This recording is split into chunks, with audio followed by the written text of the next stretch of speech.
Hello everyone, एक बार फिर से आप सभी का स्वागत है। दोस्तों, इस पर्टिकुलर वीडियो में हम पेपर 2 का जो हमारा सीरीज चल रहा है, लगभग ये वीडियो नंबर 6 या 7 होगा दोस्तों, देख लीजिएगा। मिसलेनियस क्वेश्चन का जो हम solid and liquid waste management का मिसलेनियस क्वेश्चन दोस्तों कर रहे हैं। ऑलराइट, उसका हम कुछ और अच्छे क्वेश्चन प्रैक्टिस करेंगे और आज जो आपके कंसेप्ट को और बेहतर करेगा। ऑलराइट, एग्जाम में भी पूछे जाने की संभावना है। स्टार्ट करते हैं दोस्तों, क्वेश्चन नंबर फर्स्ट से देखिए। The phenomenon by virtue of which soil pore get clogged with sewage matter is called। देखिए, उस घटना के बारे में बताइए, उस घटना को क्या कहते हैं। Of which soil pore get clogged, जो आपका मिट्टी का पोर होता है। ऑल राइट, मिट्टी के बीच में जो स्पेस होता है दोस्तों, सॉइल के बीच में जो स्पेस होता है वो क्लॉग्ड हो जाता है सीवेज मैटर के कारण। सीवेज में बहुत सारा ऐसा ऑब्वियसली बात है, ग्रट रहता है, सैंड रहता है, बहुत सारी ऐसी चीज़ होती हैं जो आपके सॉइल के पोर को क्लॉग कर देता है, जाम कर देता है। ऑल राइट, इसके कारण क्या होगा कि वाटर जो नीचे शिप नहीं कर पाएगा। तो इस फिनोमेनन को हम क्या कहते हैं, जिसको हम कहते हैं सीवेज सिकनेस दोस्तों। क्या कहते हैं? Sewage sickness. याद रखिएगा, soil pore get clogged with sewage matter is called sewage sickness. और अच्छे से देखते हैं, देखिए, when sewage is applied continuously on a piece of land the soil pores और वॉइड में get filled up and clogged with sewage matter retained in them. देखिए, तो जब हम सीवेज को लगातार किसी लैंड पर डालते हैं तो उसका जो सॉइल पोर है, मिट्टी के बीच का जो आप कह सकते हैं कि स्पेस है, इंटर स्पेस दोनों के बीच का, ओके, पार्टिकल्स के बीच का, तो वो क्लॉग्ड हो जाता है, मतलब जैम हो जाता है सीवेज मैटर के कारण। This phenomenon of soil getting clogged is known as sewage sickness. इसी को हम सीवेज सिकनेस कहते हैं of the land. Free circulation of air will be prevented and the anaerobic condition will develop within the pores. इसके कारण क्या होगा कि ऑब्वियसली बात है, जो हमारा फ्री एयर है, जो फ्री एयर है ये इजीली नीचे पेनिट्रेट नहीं कर पाएगा, क्योंकि आपका स्पेस तो है ही नहीं। एयर को भी पाथ के ट्रेवल करने के लिए या ऑब्वियसली बात है नीचे पास करने के लिए आपको स्पेस चाहिए दोस्तों। तो उस स्पेस में तो आपका सीवेज मैटर क्लॉग्ड हो चुका है, तो एयर पेनिट्रेट नहीं कर पाएगा। नीचे का कंडीशन हमारा एनएरोबिक कंडीशन हो जाएगा। The anaerobic condition would stop the aerobic process and release fall gases like hydrogen sulphide, carbon dioxide and methane, जिसके कारण कि एनएरोबिक प्रोसेस हो जाएगा दोस्तों। और उसके कारण जो हमारा नीचे अगर तो फॉल गैसेज वगैरह रिलीज होने लगेगा। एनएरोबिक कंडीशन होता है तो उसमें कई सारे जो स्मेल, बैड स्मेलिंग जो गैसेज हैं, आपका हाइड्रोजन सल्फाइड है, कार्बन डाइऑक्साइड, मीथेन, ये सब रिलीज होने लगेगा। All right, the following preventive measure में भी adopted to avoid sewage sickness. देखिए, सीवेज सिकनेस को रोकने के लिए, सीवेज सिकनेस को हम किस प्रकार से रोक सकते हैं, उसके लिए कुछ प्रिवेंटिव मेजर दिया हो गया। फर्स्ट है, sewage should be given primary treatment. आपका जो भी सीवेज है उसको प्राइमरी ट्रीटमेंट दीजिए। उसमें आप क्या कर सकते हैं, तो फिल्ट्रेशन उसका अच्छे से कीजिए। ग्रट को रिमूव करने के लिए आपका डिट्राटस टैंक वगैरह बनाना पड़ेगा। ऑयल और फैट को हटाने के लिए स्किमिंग टैंक बनवाना पड़ेगा। तो ये आपका प्राइमरी ट्रीटमेंट है। The soil chosen for effluent irrigation sewage farming should be Sandy और लोमी। और जो सॉइल आप इस इफ्लुएंट को, जो हम सीवेज को हम डाल रहे हैं यहाँ पर दोस्तों, वो आपका उस जिस भी सॉइल में वो आपका सैंडी होना चाहिए। सैंडी सॉइल में क्या होता है कि स्पेस थोड़ा ज़्यादा होता है। सैंडी कहिए, लोमी भी एक प्रकार का सैंडी सॉइल ही है। वो दोनों के बीच में थोड़ा स्पेस ज़्यादा होता है, तो यहाँ पर क्लॉगिंग की समस्या आपका कम होगा। A proper under drainage system jointed drainage should be designed, land should be given rest for some time and plowed thoroughly। जिस भी लैंड में आप सीवेज को आप डाल रहे हैं दोस्तों, उस लैंड को थोड़ा बहुत आपको समय देना, मतलब रेगुलर इंटरवल के बाद ही दीजिए। पूरा पानी एक बार आप सीवेज डाल दिए हैं तो कुछ देर उसको छोड़ दीजिए, कुछ दिन छोड़ दीजिए, ताकि पूरा पेनिट्रेट कर जाए, उसके बाद ही डालें। यानी ऐसा नहीं कि कंटिन्यूसली यदि हम डालते रहेंगे तो थोड़ा बहुत सीवेज का से क्लॉगिंग का तो समस्या आ ही जाएगा। Rotation of crops to be followed, shallow depth of water should be applied. Shallow depth of water should be applied. Water जो मतलब थोड़ा ज़्यादा डेप्थ में हम उसको डाल सकते हैं। नेक्स्ट क्वेश्चन है sludge bulking. Sludge bulking can be controlled by, ये भी इंपॉर्टेंट टॉपिक है दोस्तों, कि स्लज का बल्किंग हो जाता है। बल्किंग का मतलब होता है कि फूलना हो सकता है दोस्तों। जो आपका स्लज नीचे बैठना चाहिए, ओके, स्लज में हमारे लिए क्या है इंपॉर्टेंट, कि स्लज नीचे सेडिमेंट हो जाना चाहिए दोस्तों। ऑलराइट, तब जाके हमारा वेस्ट वाटर अच्छे से ट्रीट हो पाएगा। तो स्लज क्या होता है, कभी कभी बल्क करने लगता है, मतलब स्लज आपको ऊपर आने लगता है दोस्तों। ओके, इसी को कहते हैं स्लज बल्किंग। इसको हम किस प्रकार से कंट्रोल कर सकते हैं? क्लोरीनेशन, बाय क्लोरीनेशन हम स्लज बल्किंग को रोक सकते हैं। देखिए, स्लज बल्किंग क्या है, तो sludge that exhibit poor settling characteristics, मतलब वैसा स्लज जो इजिली नीचे सेटल नहीं कर पाता है, जिसमें पुअर सेटलिंग कैरेक्टरिस्टिक्स होता है, इज कॉल्ड स्लज बल्किंग। उसी को हम स्लज बल्किंग कहते हैं। Filamentous microorganism have been found to be responsible for bulk sludge. ये जो स्लज बल्किंग होता है उसके पीछे क्या है, तो जो फिलामेंटस माइक्रो ऑर्गेनिज्म फंजाई है, जो हमारा फंजाई है, ये बहुत ज़्यादा ग्रो कर जाता है दोस्तों, और यही मतलब स्लज बल्किंग के लिए हमारे रेस्पॉन्सिबल है। Filamentous microorganism are observe due to low nutrient content, high sludge age and low food upon mass ratio. जो हम स्लज फिलामेंटस माइक्रो ऑर्गेनिज्म दोस्तों, ये आता क्यों है, ये मैक्सिमम क्यों हो जाता है, इसका कंडीशन, अगर आपके मतलब ऑर्गेनिक मैटर में न्यूट्रिएंट कंटेंट यदि कम है, स्लज का एज ज़्यादा हो गया है, या food upon micro organism, food का रेशो कम हो गया, माइक्रो ऑर्गेनिज्म ज़्यादा हो गया, तो इसके केस में आपका स्लज बल्किंग देखा जा सकता है। The most successful method to control these organism as per latest research are, इसको हम स्लज बल्किंग को या फिलामेंटस ऑर्गेनिज्म को हम कंट्रोल करने के क्या क्या कर सकते हैं। फर्स्ट है reduction of the sludge age to less than 6 days, sludge का जो एज है हमको 6 दिन से कम रखना पड़ेगा।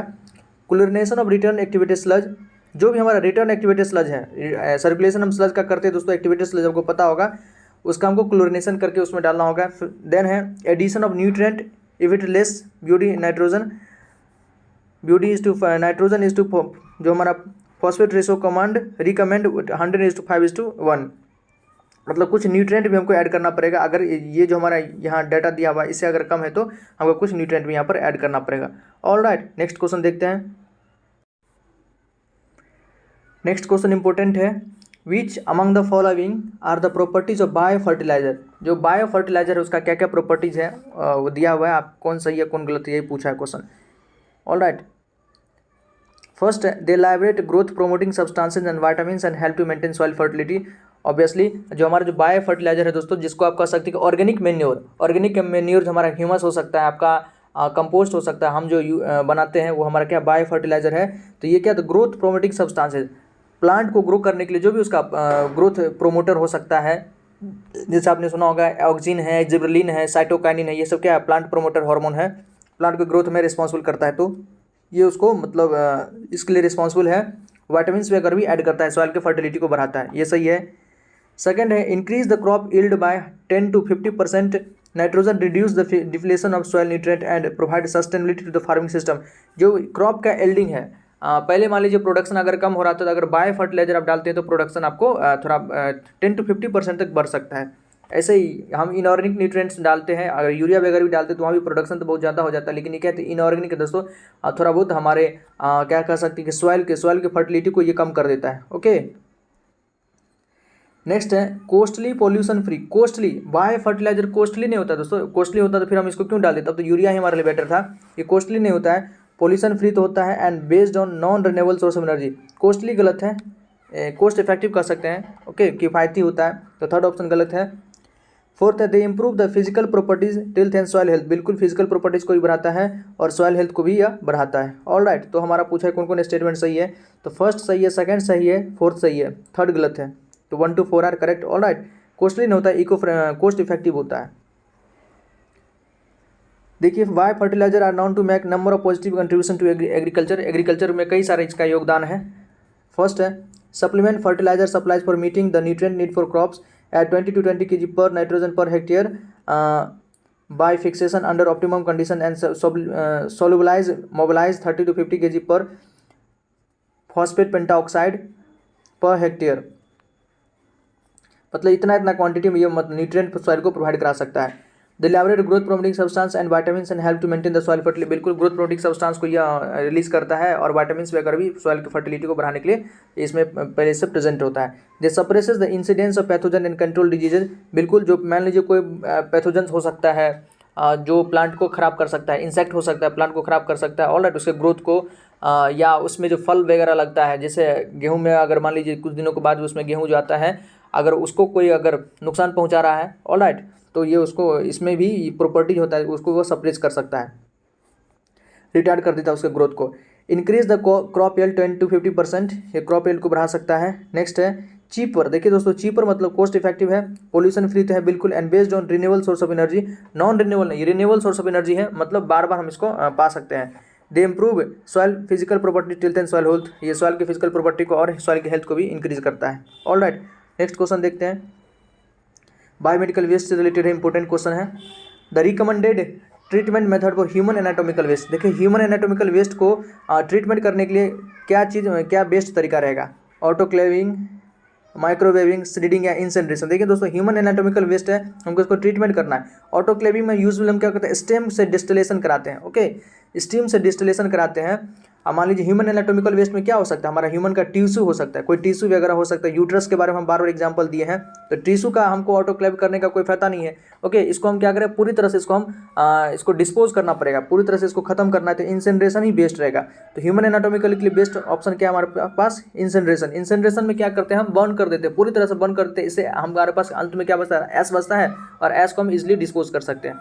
ऑलराइट, तो ह्यूमन एनाटॉमिकल वेस्ट के लिए बेस्ट क्या है, तो इंसिनरेशन। देखिए ऑटोक्लेविंग क्या होता है, तो it is a method of steam sterilisation and it is the most common substitute for incineration. ये स्टीम स्टरलाइजेशन का एक तरीका है और ये इंसिनरेशन का सब्स्टिट्यूट है। ओके, पहले भी क्या किया जाता था कि मान लीजिए जो आपका इक्विपमेंट है, ऑपरेशनल इक्विपमेंट है, ऑपरेशन थिएटर में जो भी इक्विपमेंट का इस्तेमाल होता है, तो उसको इंसिनरेशन पहले हो सकता है करवाया जाता हो, ताकि बिल्कुल तो उसमें से हमको पैथोजन वगैरह निकालना हो, तो इंसिनरेशन उसी के एक सब्स्टिट्यूट के तौर पे हम अब स्टीम स्टरलाइजेशन करते हैं इक्विपमेंट वगैरह को साफ करने के लिए, पैथोजन फ्री करने के लिए। Next autoclaving. Autoclaving necessary is temperature, वही है ऑटोक्लेविंग दोस्तों। इसमें क्या है, तो 121 डिग्री सेल्सियस पर उसको हम गर्म करते हैं स्टेम से, और प्रेशर भी देखिए, प्रेशर का भी पूछ सकता है, 15 पाउंड पर स्क्वायर पर इंच, 20 से 30 मिनट के लिए। किसी भी इक्विपमेंट को, ऑपरेशनल इक्विपमेंट को यदि हमको ऑटोक्लेविंग करना है, स्टीम स्टरलाइजेशन करना है, तो आपको 121 डिग्री सेल्सियस टेम्परेचर देना पड़ेगा, और प्रेशर आपका 15 पाउंड पर स्क्वायर इंच, 20 से 30 मिनट तक इसको आपको स्टीम डिस्टिलेशन देना पड़ेगा। This action is applied to inactive the contagious agent and is to sterilize the apparatus used in clinical services। इससे क्या होता है कि जो आपका कंटीजियस एजेंट हो सकता है, आपके पैथोजन वगैरह हो सकता है, वो जो इक्विपमेंट रहता है, क्लिनिकल इक्विपमेंट हो सकता है, ऑपरेशन थिएटर में जो भी इक्विपमेंट वगैरह यूज़ होता है, उसको इनएक्टिव करने के लिए ये बेस्ट रहता है। It is less expensive and carries no recognised health impact. थोड़ा कॉस्ट इफेक्टिव होता है, ज़्यादा खर्च नहीं पड़ता है इसमें, और किसी प्रकार का आपको हेल्थ पे इस पर इम्पैक्ट नहीं पड़ता है, बैड इम्पैक्ट नहीं पड़ता है। नेक्स्ट क्वेश्चन इंपॉर्टेंट है, the following statement 1 statement 2 pertain to procedure for disposal of municipal solid waste. देखिए म्युनिसिपल सॉलिड वेस्ट को डिस्पोज करने के दो आपको प्रोसीड्यूर दिया हुआ है, शायद पूछ रहा है कौन सही है कौन गलत है। फर्स्ट है gasification is the conversion of waste and biomass into liquid and gases fuel as well as solid residue and char at 500 degree Celsius and 1000 degree Celsius in absence of air. तो gasification दोस्तों हम कह सकते हैं कि restricted air या partial air इसमें देते हैं, तो एब्सेंस ऑफ एयर बिल्कुल गलत है। ऑलराइट, ये गलत नहीं, ये गलत है, फर्स्ट स्टेटमेंट हमारा गलत है। Pyrolysis is partial combustion of organic of fossil fuel based carbonic material plastic it is into carbon monoxide hydrogen carbon dioxide and methane at a temperature 650 degree Celsius with control amount of air and oxygen. बिल्कुल नहीं, यहाँ pyrolysis जो हम कराते हैं बिल्कुल absence of oxygen में, या कह सकते हैं कि एन एरोबिक इन्वायरमेंट में। पायरोलाइसिस हम एन एरोबिक इन्वायरमेंट में कराते हैं, और गैसिफिकेशन में बहुत कम हम ऑक्सीजन देते हैं। तो पहला भी स्टेटमेंट हमारा गलत है, सेकंड स्टेटमेंट गलत है। देखिए both statement 1 statement 2 are false, second हमारा सही है। इसको और अच्छे से समझिए दोस्तों। देखिए फर्स्ट गलत क्यों है, तो the gasification process involves biomass heating eight extreme temperature. बिल्कुल जो हमारा बायोमास होता है उसको हम बहुत ज़्यादा टेम्परेचर बर्न करते हैं, 500 से 1400 डिग्री सेल्सियस के बीच में, from with low in absence of oxygen to yield combustible gas mixture, ताकि हमको कंबस्टेबल गैस मिक्सर यहाँ पे मिल सके। दोस्तों याद रखिएगा, combustible gas mixer. This process transform carbonaceous constituent into, इसमें आपका जो भी कार्बोनेसियस कॉन्स्टिट्यूएंट होता है जिसको भी हम बर्न करते हैं, वो आपका हाइड्रोजन में, कार्बन मोनोऑक्साइड में, कार्बन डाइऑक्साइड, मीथेन, हायर का हाइड्रोकार्बन एंड नाइट्रोजन वगैरह में ये हमारा कन्वर्ट हो जाता है, और ट्रांसफॉर्म हो जाता है। स्टेटमेंट 2 फॉल्स क्यों है, तो देखिए pyrolysis the thermal decomposition of biomass that take place in the absence of oxygen. Absence of oxygen होना चाहिए, वहाँ दिया हुआ था कि ऑक्सीजन यहाँ पर रिक्वायरमेंट है, इसलिए गलत था। रेंज फ्रॉम 350 से 550 degree Celsius that could reach up to 700 degree Celsius, 700 degree Celsius तक यहाँ पर टेम्परेचर पहुँच सकता है। This process decomposes organic material into solid liquid and gas mixture. यहाँ जो हमारे पास वहाँ थर्मल डिकम्पोजिशन के बाद जो हमको ट्रांसफॉर्म होने के बाद मिलता है प्रोडक्ट, वो आपका क्या है, तो सॉलिड लिक्विड और उसका गैस का मिक्सर भी मिल सकता है। ऑलराइट, तो ध्यान रखिएगा, दोनों स्टेटमेंट गलत है। देखिए the difference between gasification and pyrolysis that, दोनों के बीच में क्या डिफरेंस है, तो gasification produces fuel gas that is able to combusted for heat. देखिए गैसिफिकेशन हमको क्या देता है दोस्तों, फ्यूल गैस देता है। ओके, इस प्रकार का गैस देता है जिसका हम फ्यूल के रूप में इस्तेमाल कर सकते हैं। तो गैसिफिकेशन प्रोड्यूसेस फ्यूल गैस जिसका हम कंबस्ट करके और हीट जनरेशन कर सकते हैं। Whereas the pyrolysis process produce liquid fuel known, लेकिन पायरोलाइसिस जो हमको देता है आपका लिक्विड फ्यूल नॉन देता है, मतलब लिक्विड फ्यूल देता है। देखिए गैसिफिकेशन आपका फ्यूल गैस देता है। ध्यान रखिएगा दोस्तों, क्वेश्चन पूछा जा सकता है। तो गैसिफिकेशन से हमको अल्टीमेटली फ्यूल गैस मिलता है जिसका कंबसन करा के हम हीट एनर्जी प्राप्त कर सकते हैं, और आपका जो पायरोलाइसिस आपका लिक्विड फ्यूल देता है। ओके दोस्तों, as bio oil that can be alternative for fuel oil in the generation electricity, जिसका हम यूज़ करके इलेक्ट्रिसिटी जनरेट में भी यूज़ कर सकते हैं, इलेक्ट्रिसिटी को प्रोड्यूस करने में बायो ऑयल का या फ्यूल ऑयल का, लिक्विड फ्यूल का। The advantage of liquid fuel that is being produce by pyrolysis that can be stored effectlessly by transported. ये जो हमारा लिक्विड फ्यूल है दोस्तों, इसका एक एडवांटेज ये है कि हम इसको ईजिली ट्रांसपोर्ट कर सकते हैं, ऑलराइट, और स्टोर भी कर सकते हैं। नेक्स्ट क्वेश्चन है, which of the following does not affect the density of solid waste. Solid waste के डेंसिटी को कौन इफेक्ट नहीं करता है? देखिए, फर्स्ट है storage method, weather condition, salvaging. तो ऑब्वियसली बात है इसमें से कोई भी हमारे सॉलिड वेस्ट के डेंसिटी को इफेक्ट नहीं करता है, तो नन ऑफ द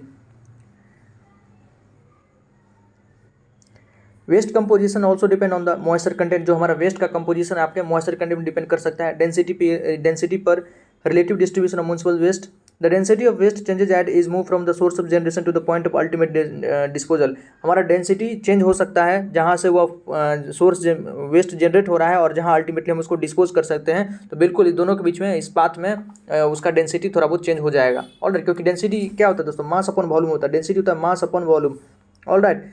मान लीजिए उसको हम कहीं ले जाते हैं, शुरुआत में उसमें क्या होता है, मॉइस्चर कंटेंट ज़्यादा रहेगा, तो मॉइस्चर कंटेंट ज़्यादा रहेगा तो मास उसका ज़्यादा होगा। यदि उसको ड्राई हम करवा दें तो ड्राई करवा देंगे दोस्तों, उसका मास कम हो जाएगा, ओके। तो मास कम हो जाएगा तो ऑब्वियसली हमारा डेंसिटी कम हो जाएगा, तो डेंसिटी चेंज तो होगा।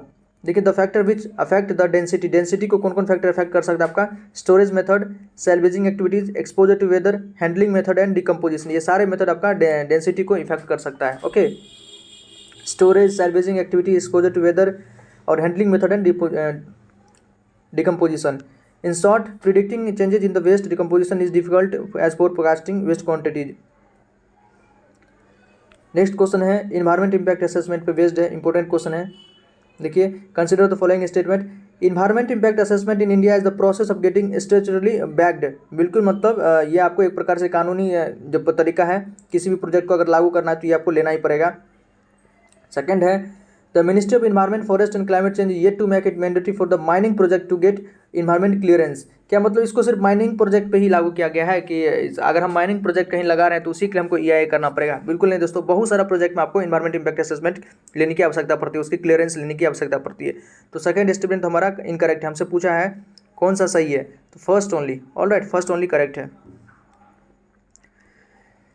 देखिए, EIA is a process of evaluating the likely environmental impact of proposed project or development, taking into account interrelated socio-economic, cultural and human health impact, both beneficial and adverse। EIA में हम क्या मतलब discuss करते हैं, तो किसी भी project का क्या इफेक्ट पड़ सकता है आपका, सोशल इकोनॉमिक इम्पैक्ट भी पड़ सकता है, कल्चरल एंड ह्यूमन हेल्थ पे भी पड़ सकता है, ओके। इसका कुछ बेनिफिशियल इफेक्ट भी पड़ सकता है और एडवर्स इफेक्ट भी पड़ सकता है। इन सारे बातों को हम यहाँ पर EIA में देखते हैं।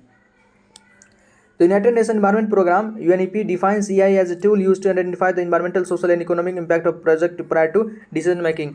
जो हमारा यूनाइटेड नेशन डेवलपमेंट प्रोग्राम है दोस्तों, इन्वायरमेंट प्रोग्राम, इसने मतलब EIA को अच्छी तरह से डिफाइन किया है कि किसी भी प्रोजेक्ट के लिए डिसीजन मेकिंग, उसको कोई भी प्रोजेक्ट लगाने से पहले हमको इस सारे बातों को देखना पड़ेगा कि उसका क्या क्या प्रभाव पड़ सकता है।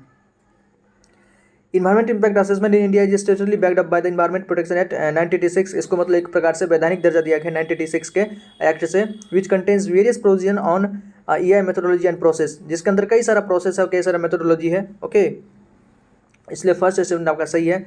नेक्स्ट है, the ministry of environment, forest and climate change notified new EIA legislation in सितंबर 2006 में नया एक प्रकार से रूल लाया है। तो notification make it mandatory for various project, कई सारे प्रोजेक्ट के लिए इस मतलब नोटिफिकेशन में बताया गया, कई सारे प्रोजेक्ट में इसको मैंडेटरी कर दिया है। जैसे आपका माइनिंग हो सकता है, थर्मल पावर प्लांट यदि लगाना है तो रिवर वैली हो सकता है, बराबर इंफ्रास्ट्रक्चर हो सकता है जैसे road, highway, ports, harbour and airport, अगर इन सबको बनाना है तो यहाँ भी आपको इन्वायरमेंट इम्पैक्ट असेसमेंट करना पड़ता है। Industry including very small electroplating और foundry unit to get environment clearance. इसलिए सेकंड स्टेटमेंट वहाँ इनकरेक्ट है क्योंकि वहाँ सिर्फ माइनिंग के बारे में बोल रहा था। The EIA process involve the following steps not necessarily in the same order. देखिए, यहाँ कुछ स्टेप दिया हुआ है, इन सारे स्टेप्स को हम EIA में फॉलो करते हैं, लेकिन यहाँ जो दिया दोस्तों ये जरूरी नहीं कि आपका एक पूरा सीक्वेंस में दिया हो। सीक्वेंस तो हम लोग जानते हैं, स्क्रीनिंग है, स्कोपिंग है, कलेक्शन ऑफ बेसलाइन डाटा है, इम्पैक्ट प्रिडिक्शन है, मिटिगेशन मेजर है, पब्लिक हियरिंग है, डिसीजन मेकिंग है, monitoring implementation of the environmental management plan है, असेसमेंट ऑफ ऑल्टरनेटिव है, डिलिमिशन ऑफ मिटिगेशन मेजर है, एनवायरमेंट इम्पैक्ट है, असेसमेंट रिपोर्ट है, रिस्क असेसमेंट, इन सारी चीज़ों को हम EIG में देखते हैं। The ministry environment forest and climate change released a new draft environment impact assessment 2020 में on March 12, 2020 concern how have been raised and on issues as a reduction in the time period allotted for public hearing in the extended time given for submission of complaints report and regularisation of project through post factor clearance. मतलब इसमें बताया गया कि जो भी public hearing का timing दिया गया उसको थोड़ा बहुत कम कीजिए। कभी क्या होता है, पब्लिक हियरिंग का टाइम बहुत लंबा दे दिया जाता था, तब तक प्रोजेक्ट लग जाता था और बाद में फिर कोई किसी प्रकार का सुनवाई नहीं होता था, तो इसको कम करने के लिए बोला गया है। ऑलराइट, नेक्स्ट क्वेश्चन है the post closure care of landfill site shall be conducted for at least. Post closure care, देखिए किसी भी लैंडफिल साइट, मान लीजिए कोई लैंडफिल साइट को क्लोज कर दिया गया है, फिर भी उसका केयर करना आवश्यकता है दोस्तों। कब तक, आप कम से कम कितने एज तक उसका केयर करना जरूरी है, कितने पीरियड तक उसका केयर करना जरूरी है। ऑब्वियसली बात है, उसका केयर करना इसलिए भी जरूरी है, मान लीजिए वहाँ से लीचेट वगैरह रिलीज हो सकता है, लीचेट रिलीज कर हो सकता है, जो हाँ फ्लाई ब्रीडिंग वगैरह होता है, उससे अगर किसी प्रकार का रोडेंट बॉर्न डिजीज हो सकता है या कोई और भी प्रॉब्लम ना हो, इसके लिए उसका बार बार मतलब केयर करना पड़ता है। तो लगभग कितने सालों तक केयर करना पड़ता है, कम से कम देखिए एटलीस्ट तो 15 सालों तक। कोई भी अगर लैंडफिल साइट को क्लोज कर दिया गया तो 15 साल तक उसका केयर करने के बारे में बताया गया है। ऑलराइट, देखिए the post closure care of landfill site shall be conducted after 15 years and long term monitoring to access. मतलब एटलीस्ट तो 15 ईयर्स तो होना ही चाहिए, उसके बाद अगर लॉन्ग टर्म तो हो सकता है तो और बेहतरीन बात है। Maintaining integrity and effectiveness, final cover and repair required, वहाँ पर जो भी इंटीग्रिटी वगैरह मेंटेन करना होगा और रिपेयर की रिक्वायरमेंट है तो रिपेयर भी अगर करना पड़ सकता है। Okay, efficiency of leachate collection system, अगर हमारा लीचेट कलेक्शन सिस्टम क्या सही से काम कर रहा है नहीं कर रहा है, उसका एफिशिएंसी कैसा है, तो ये भी देखना पड़ेगा।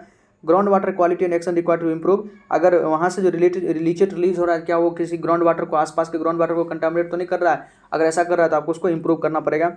Maintenance and operational of gas collection system to meet the standard, वहाँ से जो गैस निकलता है उसके मतलब उसका स्टैंडर्ड क्या है और उसका कलेक्शन सिस्टम सही से प्रॉपर काम कर रहा है या नहीं कर रहा है कलेक्शन सिस्टम दोस्तों, इसको भी देखना है, इसका भी केयर करना है। The close landfill may be use for human settlement after 15 year of post closure or by ensuring gases emission and leachate compliance.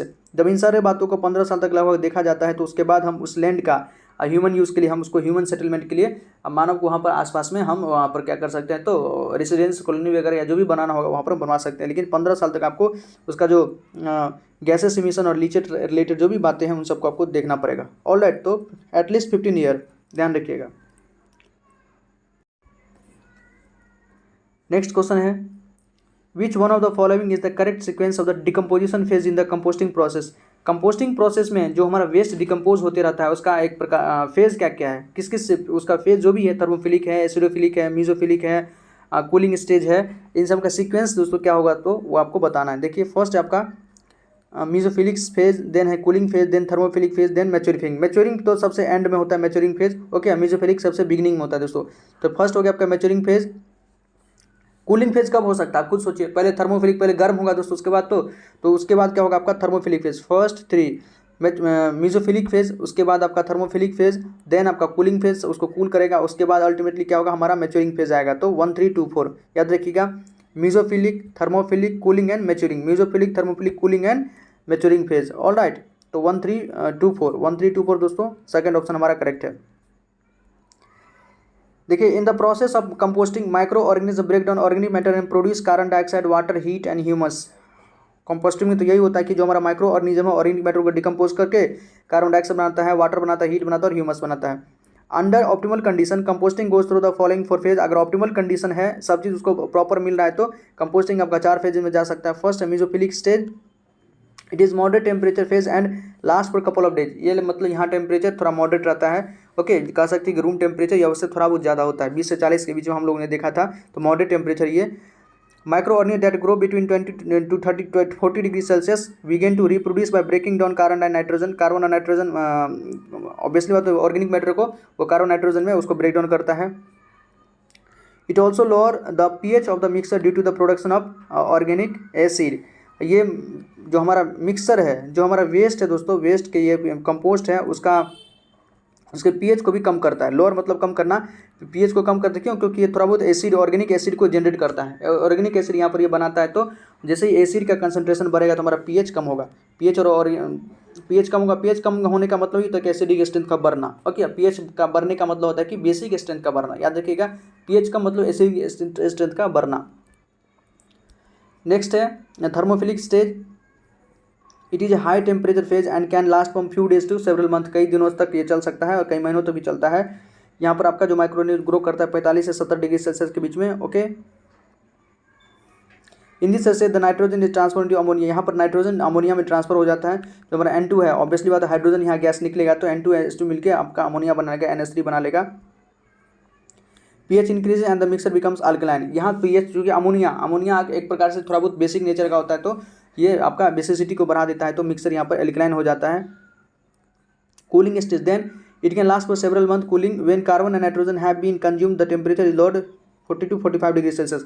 जब कार्बन नाइट्रोजन पूरी तरह से कंज्यूम हो जाता है तो टेम्परेचर आपका 40 से 50 डिग्री 45 के आसपास आ जाता है। The mesophilic appears again. Mesophilic stage यहाँ पर देखिए दोस्तों दोबारा यहाँ पर स्टार्ट हो जाता है। Decompose the remaining material cellulose and lignin. और जो सेलुलोज और लिग्निन हमारा पहले बचा रहता है, सेलुलोज और लिग्निन दोस्तों इजीली डिकम्पोजेबल नहीं है। ह्यूमन तो इसका मतलब डिकम्पोज तो कर ही नहीं सकता है, एनिमल भी इसका सही से नहीं कर पाते, लेकिन एनिमल के अंदर जो आर्की बैक्टीरिया होता है या मिथेनोजेंस होता है वो उसमें सेलुलोज को डिकम्पोज करने में मदद करता है। क्योंकि सेलुलोज होता है बहुत ही हार्डेस्ट सब्सटेंस है, हार्डेस्ट कह सकते हैं ऑर्गेनिक मटेरियल, ये इजीली डिकम्पोजेबल नहीं है। ओके, सेल्यूलेज एंजाइम होता ही नहीं बहुत के पास है, जिसके पास सेल्यूलेज होगा वही तो डिकम्पोज कर पाएगा। लिग्निन तो और बहुत ज़्यादा हार्डेस्ट कर सकते हैं, ये भी इजीली डिकम्पोजेबल नहीं है। The pH drops again acidity. यहाँ भी चूंकि म्यूजोफिलिक बैक्टीरिया काम करेगा तो ऑर्गेनिक एसिड को बढ़ाएगा, और ऑर्गेनिक एसिड का कंसंट्रेशन बढ़ेगा तो आपका पीएच कम होगा।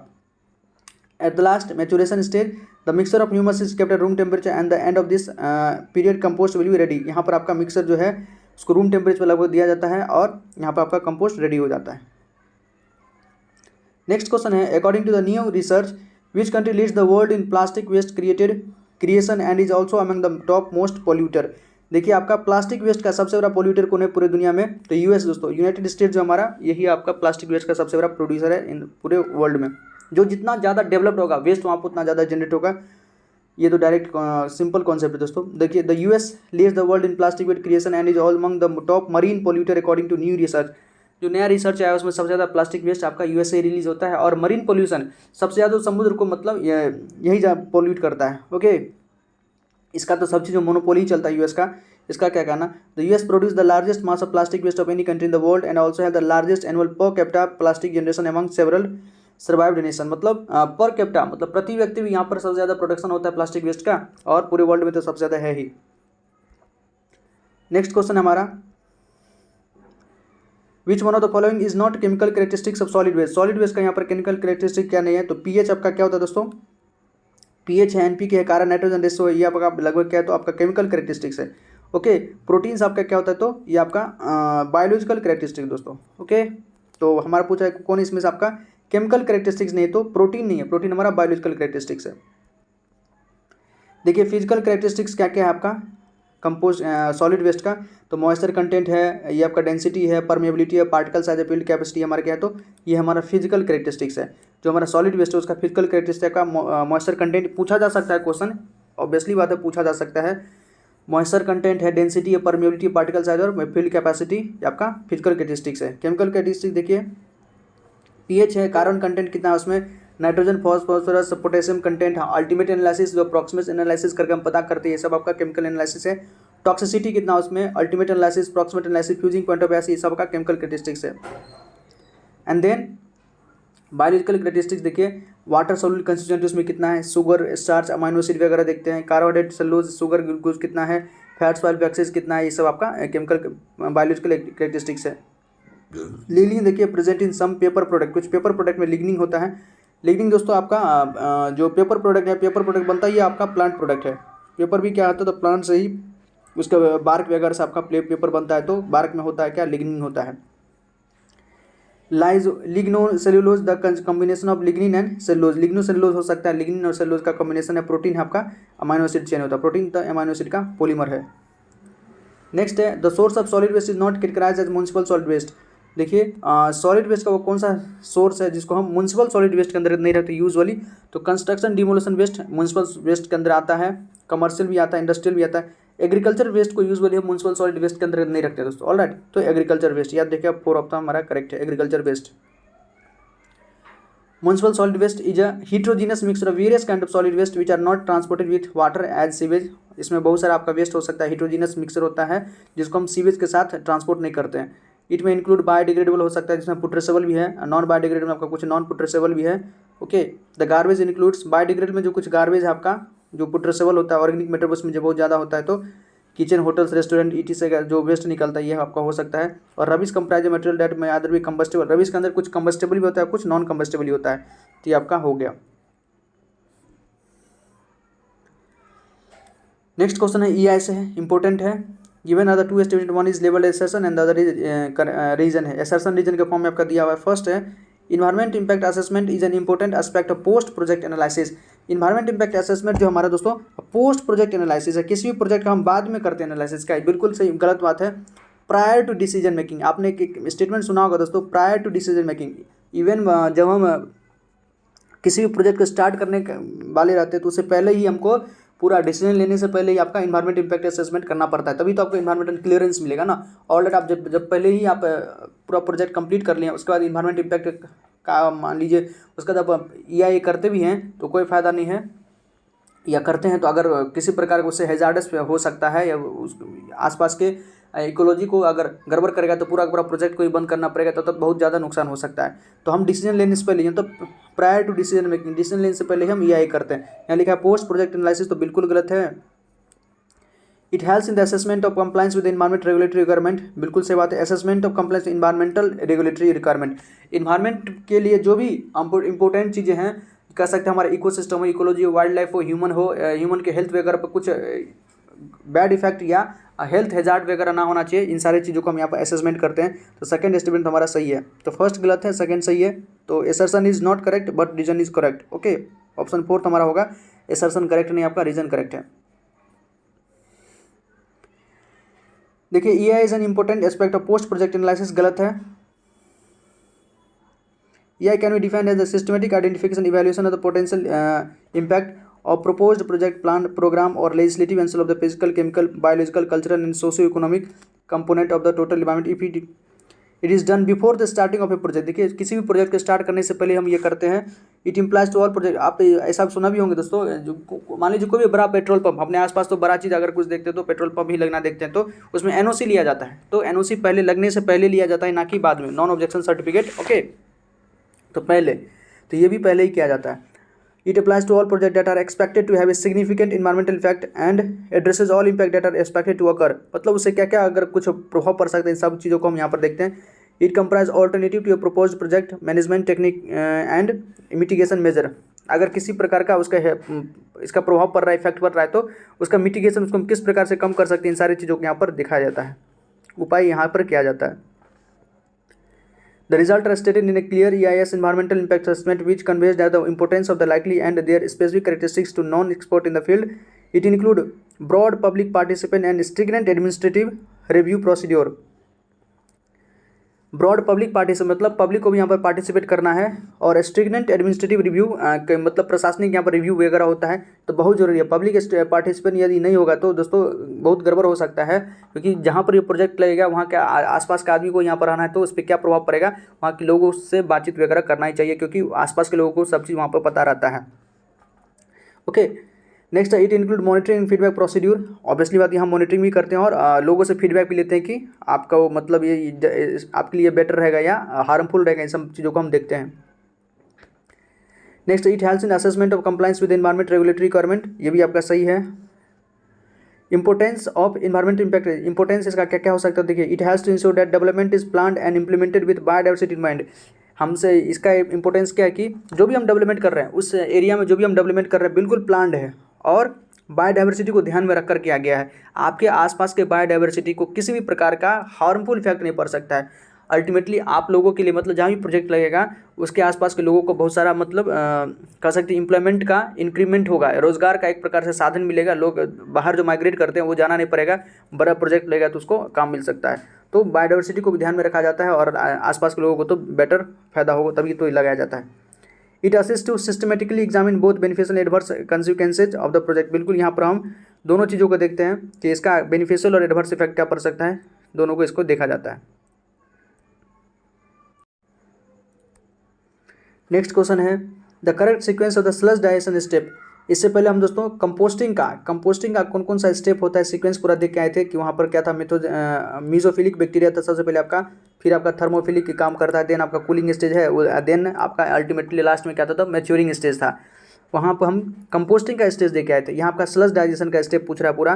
तो देखिए स्लज डाइजेशन में सबसे पहले तो हाइड्रोलाइसिस, ओके, सबसे पहले होता है हाइड्रोलाइसिस, देन आपका होता है दोस्तों एसिडोजेनेसिस होता है। अल्टीमेटली यहाँ पर क्या होता है, मिथेनोजेनेसिस, मिथेन यहाँ पर रिलीज होता है तो मिथेनोजेनेसिस। याद रखिएगा सबसे पहले हाइड्रोलाइसिस, देन एसिडोजेनेसिस और मिथेनोजेनेसिस, दोनों प्रोसेस को, दोनों का एकदम सीक्वेंस याद रखिए, क्वेश्चन पूछा जा सकता है। तो हाइड्रोलाइसिस, एसिडोजेनेसिस, मिथेनोजेनेसिस, ये आपका स्लज डाइजेशन का स्टेप है। ऑलराइट, और वहाँ अगर कंपोस्टिंग का स्टेज पूछ दे तो मीजोफिलिक, थर्मोफिलिक, कूलिंग और maturing stage. Alright, second option हमारा करेक्ट है। देखिए the biological conversion of organic matter occurs in 3 step. जो हमारा ऑर्गेनिक मैटर उसका बायोलॉजिकल कन्वर्जन यहाँ पर 3 स्टेप में होता है। The first step is the process involve transformation higher molecular mass compound into compound suitable for use as a source of energy and cell carbon hydrolysis. देखिए यहाँ पर क्या होता है, तो transformation of higher molecular mass compound into compound suitable for use as a source of energy and cell carbon hydrolysis. जो हमारा higher hydrocarbon होता है, ऑर्गेनिक मैटर में हाइड्रोकार्बन तो बहुत ज़्यादा होता है, तो उसको हम यहाँ पर ट्रांसफॉर्म करते हैं सूटेबल में, ताकि उसको हम आसानी से उसका हाइड्रोलाइसिस वगैरह या एनर्जी उससे हम जनरेट कर सकें। सेकेंड स्टेप आपका एसिडोजेनेसिस है, involves the bacterial conversion of the compound resulting from the first step into identify lower molecular mass. यहाँ पर जो हमारा हायर कार्बन मास था, वहाँ पर हायर हाइड्रोकार्बन का जो भी था उसको हम लोअर मॉलिक्यूलर मास में कन्वर्ट करते हैं, इंटरमीडिएट कंपाउंड में कन्वर्ट करते हैं। Lower chain volatile fatty acid produce during acidogenesis. यहाँ पर कुछ आपका लोअर चेन जो वोलेटाइल फैटी एसिड हो सकता है, वो भी कुछ यहाँ पर प्रोड्यूस होता है acidogenesis through. Are utilize by group of bacteria acidogens to promote acetate produce करने के लिए उसका यो लोअर वोलेटाइल फैटी एसिड का ये कुछ बैक्टीरिया एसिडोजेंस इस्तेमाल करते हैं उसका। Ultimately the third step methanogenesis involves the bacterial conversion of intermediate compound into simpler end product such as methane and carbon dioxide. Ultimately जो आपका मेथनोजेनस बैक्टीरिया होता है, ये क्या करता है, तो जो आपका कह सकते हैं कि इंटरमीडिएट कंपाउंड था, कार्बन का इंटरमीडिएट कंपाउंड था, उसको ये ट्रांसफॉर्म कर देता है मीथेन और कार्बन डाइऑक्साइड में। ओके, ये तो थ्योरेटिकल है दोस्तों, पूरा स्टेप तो बहुत ज़्यादा होता है। ओके, हमको तो थ्योरेटिकल ही जाना है यहाँ पर। नेक्स्ट ये भी इंपॉर्टेंट है, comminutors in waste water treatment plant are adapted to. Comminutors का हम वेस्ट वाटर ट्रीटमेंट प्लांट में क्यों लगाते हैं? इससे पहले दोस्तों हमने सॉलिड वेस्ट में देखा था पल्वराइजेशन, वहाँ भी एक टर्मिनोलॉजी था, एंड दूसरा था श्रेडिंग। ओके, श्रेडिंग, पल्वराइजेशन में हम क्या देखते थे, क्रशिंग एंड ग्राइंडिंग, एक प्रकार से यहाँ हम पीसते थे, क्रशिंग एंड ग्राइंडिंग था। श्रेडिंग में हम क्या करते, कतरते थे, टीयरिंग, कोई बड़ा चीज़ था उसको हम श्रेडिंग करके छोटा कर देते तो टीयरिंग। तो सॉलिड वेस्ट में पल्वराइजेशन और श्रेडिंग टर्मिनोलॉजी का यूज़ किया जाता है। उसी प्रकार से यहाँ भी है, जो हमारा वेस्ट वाटर ट्रीटमेंट प्लांट में कुछ बड़ा चीज़ अगर फंस जाता है तो वहाँ पर कम्युनिटर्स वगैरह का यूज़ करते हैं। देखिए इसका क्या काम है, तो जो हमारा कम्युनिटर्स होता है दोस्तों, ये हमारा क्या करता है, तो ग्राइंड और chop large size suspended solid, जो बड़े साइज का सस्पेंडेड सॉलिड होता है उसको चॉप करने में ये हेल्प करता है। जैसे हमारा पल्वराइजेशन था ना वहाँ पर, उसी प्रकार से यहाँ पर होता है कम्युनिटर्स। ऑलराइट, देखिए different unit are there in waste water, अलग वेस्ट वाटर के अलग अलग यूनिट में, कई सारे ट्रीटमेंट यूनिट में हम जो देखते हैं, कुछ जो चीज़ें हैं यूनिट है उसमें क्या क्या उसका रोल है देखते हैं। स्क्रीनिंग का आप जानते हैं, तो स्क्रीनिंग दोस्तों to remove heavy suspended particle, जो हैवी सस्पेंडेड पार्टिकल हो सकता है, बॉटल हो सकता है, पेपर वगैरह को हम रिमूव करने के लिए स्क्रीनिंग का यूज़ करते हैं। कम्युनिटर्स एंड मैग्रेटर, देखिए कम्युनिटर्स एंड मैग्रेटर है ग्राइंड और chop large size solid suspended solid, जो भी हमारा लार्ज साइज का सस्पेंडेड सॉलिड होता है उसको ग्राइंड करने मतलब छोटे छोटे पीस में बदलने में उसका हम यूज़ करते हैं। Grit chamber to remove inorganic suspended particle, आपका ग्रट रिमूवल में हम इसको काम करते हैं ग्रट चैम्बर का। Skimming tank to remove oil and grease को रिमूव करने के लिए हम स्किमिंग टैंक का यूज़ करते हैं। और sedimentation tank to remove small size suspended solid, जो सस्पेंडेड पार्टिकल हमारा जो नीचे सेटल हो जाता है उसके हटाने के लिए हम सेडिमेंटेशन टैंक का यूज़ करते हैं। याद रखिएगा कम्युनिटर्स मैग्रेटर्स ये ग्राइंड और चॉप करने के लिए यूज़ होता है। ओके, नेक्स्ट है which is the less expensive, less polluted and energy saving waste disposal method. देखिए सबसे कम एक्सपेंसिव मतलब किफ़ायती होना चाहिए, और पोल्यूशन पे भी लेस पोल्यूटेड मतलब इन्वायरमेंट उसका कोई बुरा प्रभाव नहीं पड़े, पोल्यूशन ना करे किसी प्रकार का। और energy saving waste disposal method कौन है? ओके, डिस्पोजल का मेथड कौन है? तो लैंडफिल दोस्तों ये पोल्यूशन क्रिएट करता है, आपका डिजीज कॉज कर सकता है, रोडेंट कॉज डिजीज जिसको कहते हैं प्लेग वगैरह ये कॉज कर सकता है लैंडफिल, तो ये तो हो नहीं सकता है। ओके, कंपोस्टिंग तो डिस्पोजल का मेथड है। लेस एक्सपेंसिव, ये भी एक्सपेंसिव तो बिल्कुल नहीं है, एनर्जी से यहाँ तो एनर्जी हम जनरेट करते हैं दोस्तों। हमको पूछा है जो वेस्ट डिस्पोजल मेथड तो रिसाइकलिंग, रिसाइकलिंग आपका लेस एक्सपेंसिव भी है, लेस पोल्यूटेड भी है और एनर्जी सेविंग भी है, तो फर्स्ट ऑप्शन करेक्ट है। ओके, नेक्स्ट क्वेश्चन है EPA एक्ट 1986 जो हमारा इन्वायरमेंटल प्रोटेक्शन 1986 है दोस्तों, उसको और किस नाम से जाना जाता है? तो उसको हम और अम्ब्रेला लेजिस्लेशन, बस नाम याद रखिए कि उसको अम्ब्रेला लेजिस्लेशन के नाम से भी जाना था, याद रखिएगा, क्वेश्चन पूछा जा सकता है। Environmental protection act is also known as तो अम्ब्रेला लेजिस्लेशन।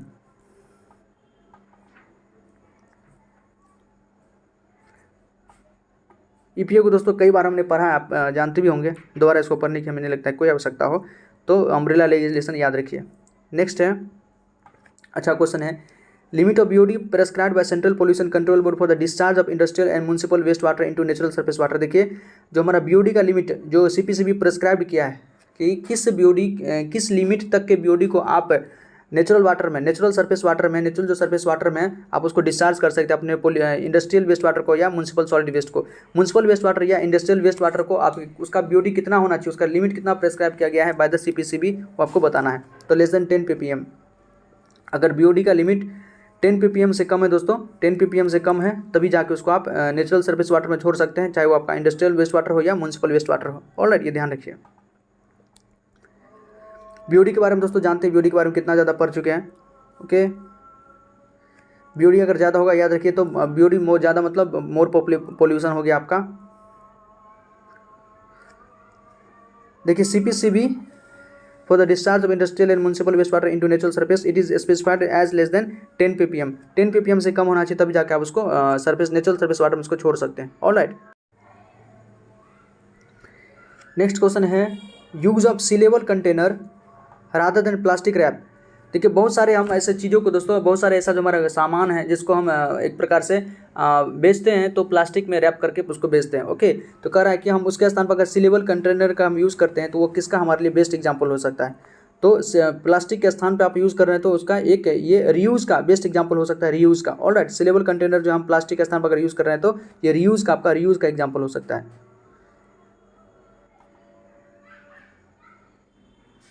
देखिए रीयूज़, द सेकेंड 3R जो होता है आपका रेड्यूस, रीयूज, रिसाइकल, इसमें बता रहा है। जो सेकेंड R हमारा, the second R is for use, this one is becoming more and more popular with the search of upcycling and craft project all over the web. If you reuse something as opposed to throwing it, अगर किसी भी चीज़ को फेंकने से बेहतर है कि आप उसका अगर इस्तेमाल कर लेते हैं। It away you keep waste out of landfill and create something new, मतलब उसका उपयोग करके आप एक इस्तेमाल कर रहे हैं और कुछ नया बना रहे हैं। एग्जाम्पल जैसे don't automatically throw away items that are broken, अगर कोई चीज़ आपका टूट गया है, ओके, खाली हार्ट ब्रेक नहीं होना चाहिए दोस्तों, हार्ट ब्रेक हो गया तब तो कोई बात ही नहीं है, लेकिन कोई दूसरा चीज़ टूटा है तो उसको आप फेंकने से बचें। दिल भी टूटा है तो ज़रूर है कि उसका मतलब कोई नुकसान ना करें, अपने आप का कुछ नुकसान ना करें, दोबारा से जुड़ सकता है।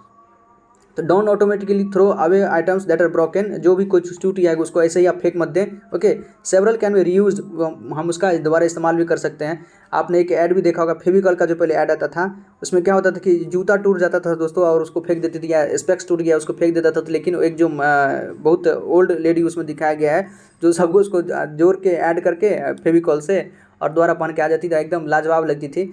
तो वही है कि किसी भी अगर कोई चीज़ आपका टूट गया है तो उसको मत फेंके मत, उसका आप दोबारा रीयूज़ कर सकते हैं और नया चीज़ बना सकते हैं।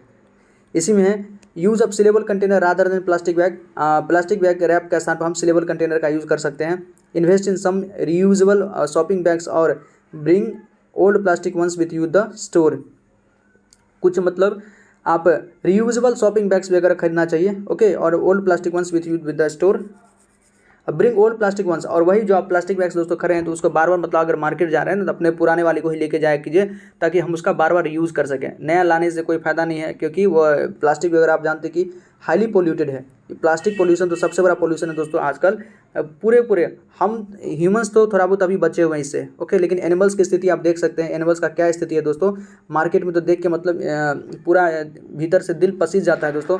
जो भी आपका डॉग्स है, कोई और हो सकता है, आपका काव है, काफ है, ये सबको देखिएगा कि रोड पर कुछ खाते रहता है, अगर पैकेट में तो कुछ बंद है दोस्तों, तो उसके साथ खाने के चक्कर में भूख तो बहुत ज़्यादा रहता है, प्लास्टिक भी खा लेता है तो उसकी डेथ हो जाती है। ब्लू व्हेल के बारे में कई सारा घटनाएं आप न्यूजीलैंड के द्वीप के आसपास देखे होंगे, मीडिया में आप सुने भी होंगे, बहुत सारा ऐसा ब्लू व्हेल मर गया है, देखा गया है, और उसके पेट से कई किलो, मतलब टन, आप कई टन तो नहीं कर सकते, बहुत सारा उसके पेट से दोस्तों आप प्लास्टिक वेस्ट निकला है। तो ये बहुत बड़ी क्षति है, अल्टीमेटली हम सब पे प्रभाव पड़ेगा एक ना एक दिन, क्योंकि आज उस पर प्रभाव पड़ रहा है, हम सब एक दूसरे से जुड़े हुए हैं। तो प्लास्टिक तो सबसे बड़ा प्रॉब्लम है, इसका अगर हम ज़्यादा रीयूज़ कर सकें तो बेहतर होगा। ओके, तो यहाँ तो कुछ क्वेश्चन किए दोस्तों, आगे हम कुछ और क्वेश्चन सॉल्व करेंगे, 90 तक किए हैं। ओके, नेक्स्ट वीडियो में दोस्तों और हम कुछ क्वेश्चन सॉल्व करेंगे, प्लीज़ आप कमेंट सेक्शन में बताइएगा आपको कैसा लगा। ओके, एग्जाम तो नेक्स्ट वीक तो होगा ही दोस्तों, आप बस जब ज़्यादा से ज़्यादा क्वेश्चन को प्रैक्टिस कीजिए, पेपर 1 को भी थोड़ा बहुत पढ़िए, करंट अफेयर्स को भी देखिए। ओके, बैलेंस बना के पढ़िए। ऑलराइट, बहुत बहुत धन्यवाद दोस्तों, जय हिंद।